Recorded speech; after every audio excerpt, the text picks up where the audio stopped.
Hello दोस्तों, आप सभी दोस्तों का स्वागत है बिहार तक न्यूज चैनल में।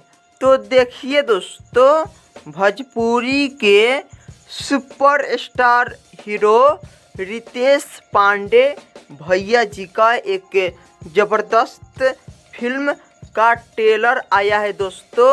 जो फिल्म का नाम है तू मैं। और इस फिल्म में मेन स्टार कास्ट के रूप में काम किए हैं दोस्तों भोजपुरी के सुपरस्टार हीरो रितेश पांडे भैया जी, विक्रांत सिंह भैया जी, यामिनी दीदी, अनेक कलाकार लोग भी शामिल है दोस्तों। तू मैं एक भोजपुरी फिल्म है दोस्तों, और इस फिल्म का ट्रेलर आया है दोस्तों world wide records Bhojpuri YouTube channel से। तो आप लोग जाइए और देखिए।